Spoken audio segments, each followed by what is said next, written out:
दोस्तों कैसे हैं आप सभी लोग। स्वागत करते हैं एक और नई वीडियो के साथ। आज हम लेकर आ चुके हैं एपिसोड नंबर 4 को।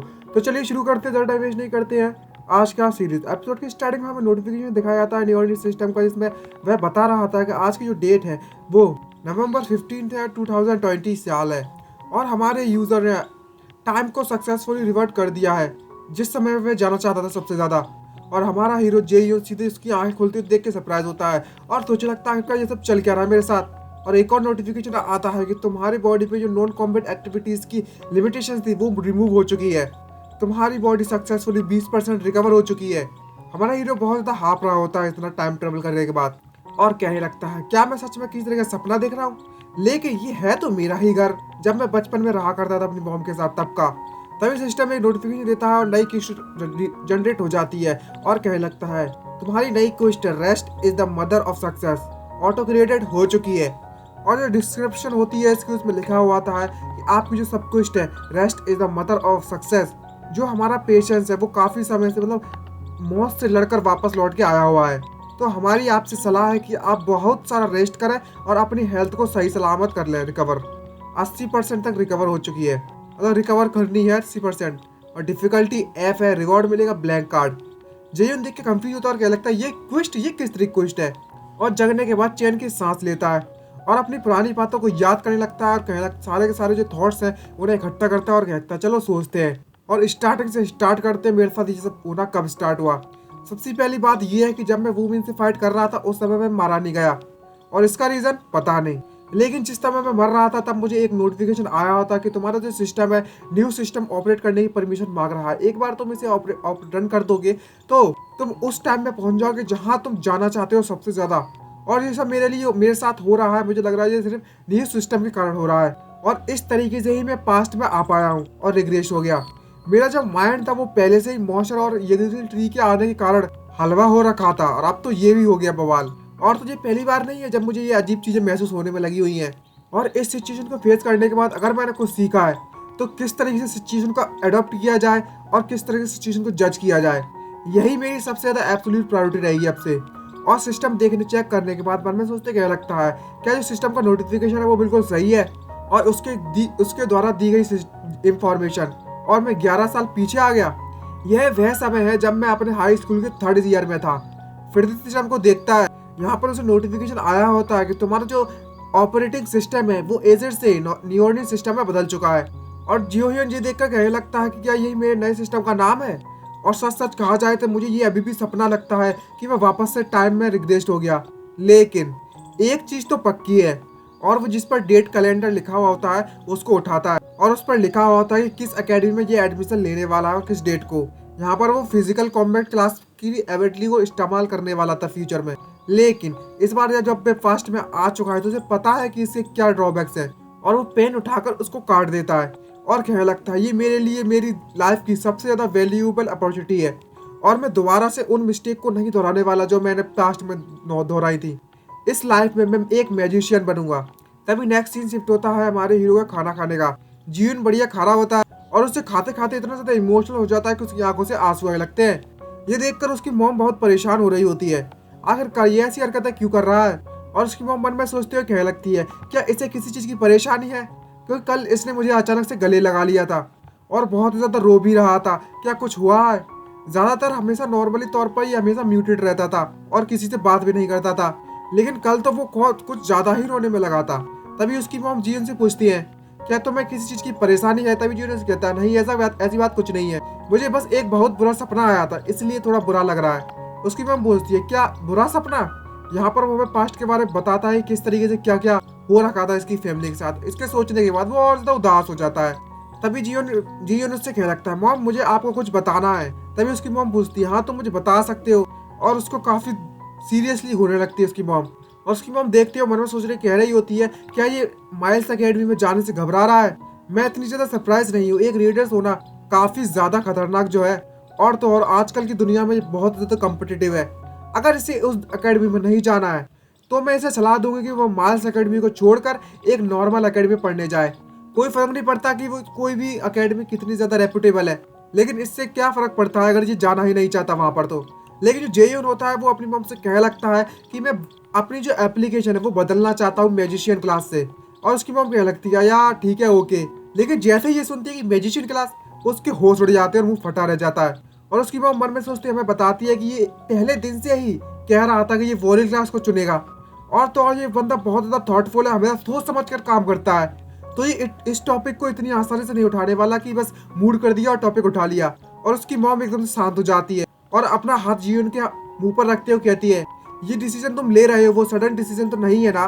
तभी जीवन उससे कह लगता नहीं, ऐसी बात बिल्कुल भी नहीं है, इस बारे में मैं काफी समय तो सोचते आ रहा हूँ। और उसकी मॉम उसे प्यार से कहने लगती है, तुम जैसा करना चाहो तुम कैसे वैसा कर सकते हो, तुम इस बात को लेकर बिल्कुल फ्री हो। और मैं हमेशा से चाहती थी कि तुम पैसे की चिंता ना करो, तुम जो चाहे वो करो, पैसों की चिंता ना करते हुए, चाहे वो कोई मैजिक हो या कुछ और, तुम जो चाहे वो करो। ये सुनने के बाद जिन और भी इमोशनल हो जाता है। और उसकी मॉम जैसे ही कहती है कि तुम्हारे मॉम होने के नाते मैं तुम हमेशा सपोर्ट करूंगी, ये सुनने के बाद तो जिन और रोना स्टार्ट कर देता है और कहने लगता है अब समय नहीं है रोने का मेरे। और तभी वे अपने फादर के बारे में सोचने लगता है जिसका नाम मिन से होंगे। और कहने लगता है अगर मुझे अपने फादर से बदला लेना है जो कि ए रैंक रैंकर है, तो मुझे उनसे भी कई गुना ज्यादा पावरफुल बनना पड़ेगा, और वो भी जल्द से जल्द। तभी सिस्टम नोटिफिकेशन आता है जिसमें लिखा हुआ होता है तुम्हारा जो क्वेस्ट है वो कंप्लीट हो चुकी है, जिसका नाम rest is the mother of success था। और तुम्हें इनाम के तौर पर एक ब्लैंक कार्ड मिल चुका है क्वेस्ट को कंप्लीट करने के लिए। तभी हमें जेएन को दिखाया जाता है जो कि एक्सरसाइज करने में लगा हुआ है अपनी बॉडी की कंडीशन को फिट करने के लिए, ताकि एक अच्छा म्यूजिशियन बन सके। और कहने लगता है कि मैंने आखिरकार ये क्वेस्ट कंप्लीट कर ही ली और मुझे एक और ब्लैंक कार्ड मिल गया। और अभी की जो सिचुएशन है वो मेरे लिए काफी ज्यादा अच्छी लग रही है। मुझे अभी भी नहीं समझ में आ रहा आखिरकार ये न्यूरल सिस्टम है क्या, लेकिन इस समय का फायदा उठाना, इस सिस्टम का फायदा उठाना ये तो बनता है यार। मेरे पास फ्यूचर की नॉलेज है और तो और मुझे हिडन पीसेस के बारे में भी पता है और ऐसे रिव्यूज जिन्हें मैं खुद मोनोप्राइज कर सकता हूँ अपने लिए। मेरे पास काफी अच्छी मेमोरी है जिसके कारण मैं कुछ भी याद करूँ तो मुझे हमेशा याद रहता है। यहाँ तक कि मुझे ये भी याद है कि जिस डांजन से मैंने नेगेटर के तौर पर काम किया था, मुझे उन डांजन के रूट भी याद है। बस एक प्रॉब्लम बची हुई है, वो है स्किल्स।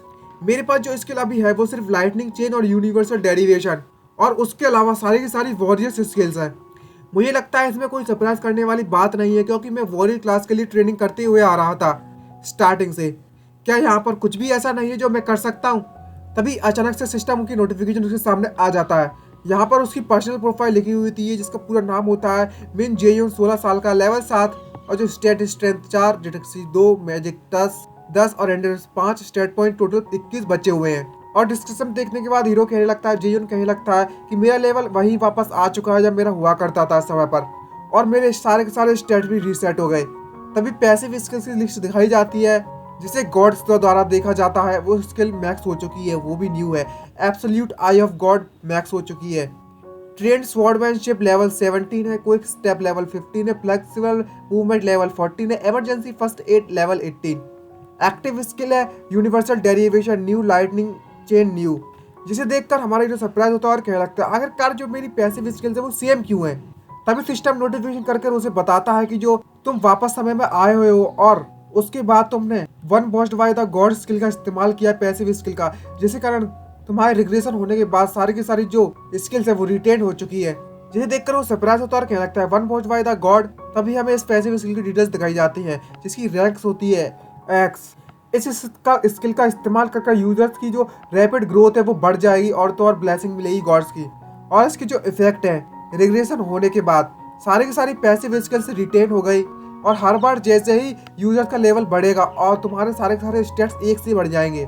और नोट के तौर पर लिखा हुआ था कि जितने भी गॉड्स इजर के अगेंस्ट है, सारे के सारे जितने भी मेजोरिटी गॉड्स हैं इजर के अगेंस्ट, वो सब तुम्हें देख रहे हैं। इसे देखने के बाद बहुत ही सरप्राइज होता है और क्या लगता है आखिरकार ये किस तरीके की स्किल है। वाओ, एक ऐसी स्किल जो सप्लीमेंट करती है सारे के सारे स्टेट्स को। हॉली क्रैप। सबसे ज्यादा इंपॉर्टेंट है ये नोट, आखिरकार सारे के सारे जो गॉड्स है जो कि इजर के अगेंस्ट है वो सब मुझे देख रहे हैं। मुझे बाकी की स्किल्स पर भी नजर डाल लेना चाहिए। तभी पैसिव स्किल आती है उसकी absolute I of God, rank होती है उसकी भी एक्स। और तो और स्किल का काम होता है किसी भी इल्यूजन के थ्रू घुस जाएगा और सच सच देख लेगा एब्सोल्यूट रियलिटी को। और लाइटनिंग चेन की रैंक होती है ए, वो तो आपने देखी ही होगी लास्ट एपिसोड में। और ये तब देखकर कहने लगता है कि मुझे नहीं पता आखिरकार ये एब्सोल्यूट आई ऑफ गॉड क्या कर सकती है और किस काम में आती है, लेकिन जो लाइटनिंग चेन स्किल है वो वाकई में बहुत ज्यादा काम की है। और बात करें मेरे स्टेट्स की तो मैजिशियन के लिए स्ट्रेंथ इतनी ज्यादा काम में नहीं आती, लेकिन कुछ डिटेक्टिविटी तो मुझे चाहिए पड़ेगी ताकि मैं दुश्मनों के हमलों को डैच कर सकूं। और मैजिक तो होना कंपलसरी है, लेकिन और वो सारे के सारे जो पॉइंट्स होते हैं वो इस्तेमाल कर लेता है। डिटेक्सिटी को बढ़ाता है 2 नंबर से, मैजिक बढ़ाता है 5 और एंड्योरेंस बढ़ा लेता है 14 और बोलता है मेरे लिए सबसे ज़्यादा इंपॉर्टेंट क्या है इस समय, एंड्योरेंस। और बताता है कि एंड्योरेंस कुछ ऐसी चीज़ नहीं है जो तुम्हारी मैजिक स्ट्रेंथ को बढ़ा दे। एंड्योरेंस का इस्तेमाल कर कर तुम जल्द से जल्द थक जाते हो ना, उससे तुम्हें आज़ादी मिल जाएगी और तुम किसी भी काम को ज़्यादा देर तक कर पाओगे। और जब अगर तुम इसे ध्यान से देखो तो तुम जब लेवल होते हो तो तुम्हें इसके इफेक्ट को नोटिस कर पाओगे। तभी वो ब्लैंक कार्ड को समन करता है और कहने लगता है मेरी सबसे पहले जो प्रायोरिटी मैंने उसका इस्तेमाल कर लिया है। अब मेरे लिए सबसे ज़्यादा इंपॉर्टेंट है कि आखिरकार मैं कौन सी स्किल को कॉपी करूं। मेरे पास अटैक स्किल के लिए लाइटनिंग जेल ऑलरेडी अवेलेबल है, और तो और अगर मैं अपने आप को पुश भी कर दूं और हाई रैंक की कोई स्किल सीख भी लूं तो मैं उन स्किल्स को इस्तेमाल नहीं कर पाऊंगा, क्योंकि मेरे पास इतना माना नहीं है अभी। और इस समय पर मुझे सबसे ज़्यादा चीज़ की क्या ज़रूरत है, वो है हीलिंग स्पेल। और अभी का जो समय है वो 2020 है, जहाँ पर मैजिशियन की कोई इज्जत नहीं होती और मैजिशियन क्लास को गार्बेज की तरह ट्रीट किया जाता है वॉरियर क्लास के कंपैरिजन में। लेकिन जिन ऐसे रीडर्स जिनके पास हीलिंग एबिलिटीज़ है वो एक्सेप्शनल है। हीलिंग एबिलिटी यूजर्स को नोबिलिटी की तरह ट्रीट किया जाता है। मुझे कोई फर्क नहीं पड़ता कि वे कहाँ जाते हैं, क्योंकि अगर वो रीडर्स की तरह काम नहीं करना चाहते तो वो मेडिकल फील्ड में भी जा सकते हैं, तो हर जगह उनकी इज्जत होती है। तो अगर तुम किसी मैजिकल स्किल का इस्तेमाल करते हो तो हीलिंग एबिलिटी सबसे बेटर है, और अगर तुम्हारे पास हीलिंग एबिलिटी है तो कोई भी इस दुनिया में तुम्हें नीचा नहीं समझेगा और कोई भी नीचा दिखाने की कोशिश भी नहीं करेगा। लेकिन मेरे लिए सबसे ज़्यादा परेशानी वाली बात यह है कि ऐसे बंदे से मिलना जिसके पास हीलिंग एबिलिटी हो, ये मेरे लिए थोड़ा मुश्किल है। और तो और दूसरी तरफ से पास्ट में मतलब पिछली लाइफ में वुमन के साथ तो मैं मदद भी नहीं कर सकता था, कुछ कर भी नहीं सकता था उस समय पर। आज से और अभी से मुझे इन ब्लैंक कार्ड्स को सावधानी रूप के तौर पर इस्तेमाल करना होगा, जितना हो सके उतना पॉसिबल, और हमेशा सोच समझ कर ही इनका इस्तेमाल करना है। मुझे नहीं पता ये सिस्टम मुझे कितने कार्ड्स देने वाला है, लेकिन एक बात की गारंटी है कि मुझे इतने सारा कार्ड तो नहीं देने वाले जिसके कारण यहाँ का जो बैलेंस है, पावर बैलेंस, वो बिगड़ जाए। क्या यहाँ पर किसी तरह का कोई ऑप्शन नहीं है जिससे मैं वो स्किल पा सकूँ? तभी उसका मोबाइल बजने लगता है और बोलता है आखिरकार अब कौन कॉल कर रहा है मुझे। और वो मोबाइल चेक करता है और देखकर एकदम से बहुत सरप्राइज होता है, और उसका कॉल आ रहा था यूजुंग का, और क्या लगता है ये तो किम यूजुंग है। और बताता है यूजुंग है मेरी वो बचपन की फ्रेंड है, हम लोग बचपन से ही काफी क्लोज रहते हो आ रहे हैं और बगल में ही रहा करते थे, इसीलिए हम लोग एक साथ ही रह करते थे। और तो और यह मेरी बेस्ट फ्रेंड है जिसने सपना देखा था कि वह मेरे साथ माइल्स एकेडमी में एडमिशन लेगी। लेकिन तभी हमें दिखाया था यूजुन को मरते हुए इसकी पास्ट लाइफ में, जिसको देखकर वो बहुत ज़्यादा रो रहा था उस समय पर। और इस सीन को याद करने के बाद वो बहुत ही ज़्यादा उदास हो जाता है और कहने लगता है ये सब ठीक है, अब मैं फ्यूचर को बदल सकता हूँ। नहीं, मैं बदल नहीं सकता, मैं बदलूंगा चाहे कुछ भी हो जाए। ये अभी भी बिल्कुल वैसी है जैसे मुझे पहले याद था, जहाँ पर यूजिन उसे लगातार मैसेज भेजे जा रही है तुम क्या करने में लगे हुए हो, तुम्हें पता है जो हमारी सेंते यू सुंग उन है वो यहाँ पर आने वाली है, क्या तुम मेरे साथ उसे देखना चाहोगे? जल्दी से मुझे आंसर दो प्लीज, मेरे साथ चलो। तभी एक अचानक से हमारे हीरो जीजुन की दिमाग की बत्ती जल जाती है और कहने लगता है हाँ वो थी तो यहाँ पर हीलिंग एबिलिटीज के साथ। उसका नाम सेंतेस यू सुंग था, जो कि वर्ल्ड की मिरेकल क्लास हीलिंग क्लास थी, और उसका मैजिक जो कि उसे रिप्रेजेंट करता है उसकी एबिलिटी है सेक्रीफाइस। और मुझे इसके बारे में इतनी ज्यादा परेशानी भी उठाने की जरूरत नहीं है और ना ही चिंता करने की जरूरत है। और वो कपड़े पहन कर निकल पड़ता है और अपनी मॉम से कहता है मैं मॉम थोड़ी देर के लिए बाहर जा रहा हूँ। उसकी मॉम उससे कहने लगती है तुम लेट मत होना, और वो चला जाता है और मैसेज कर देता है कि मैं वहाँ पर जल्दी पहुँचता हूँ। नेक्स्ट सीन शिफ्ट होता है एक रोल्स रॉयल्स में। यहाँ पर कोई बोल रहा होता है कि तुम्हारा जो आज का पूरा शेड्यूल है उसकी इंफॉर्मेशन मैं तुम्हें देता हूँ। आज तुम रीडर मोटिवेशन लेक्चर दोगी सभी को डाउनटाउन में, और उसके बाद यहाँ पर एक बी रैंक का डाउन जोन है सुनबुक डिस्ट्रिक्ट में, और उसके बाद स्टेशन बेस पे वूजन फील्ड के इंस्पेक्शन है, और उसके बाद हमें अमेरिका जाना होगा तुरंत। और ये सब सारे सारे ब्रीफ उसे दे रहा है, और जो ड्राइवर होता है वो उससे पूछने लगता है क्या तुम इस हालत में बिल्कुल ठीक रहोगे ये सब करना? तुम्हें देखकर तो ऐसा लगता है तुम पहले के मुकाबले में ज़्यादा बीमार दिख रही हो। लेकिन वो लड़की उससे हंसते हुए कहने लगती है बिल्कुल ठीक है, मुझे बस थोड़ा सा थकान महसूस हो रही है और कुछ नहीं। तभी ड्राइवर उससे कहने लगता है ये शायद ये सब इसलिए हो रहा है क्योंकि तुम अपने आप को ज़्यादा ही पुश कर रही हो कुछ पास्ट मंथ से, और अपने शेड्यूल से ज़्यादा वर्क कर रही हो। तभी वो लड़की उससे कहने लगती है तुम्हें पता है कि तुम क्या सोच रहे हो, सेक्रीफाइस? और ड्राइवर कहने लगता है जिस सेक्रीफाइस का स्किल का इस्तेमाल तुम करती हो वह तुम्हारी लाइफ फोर्स को खाने में लगा है।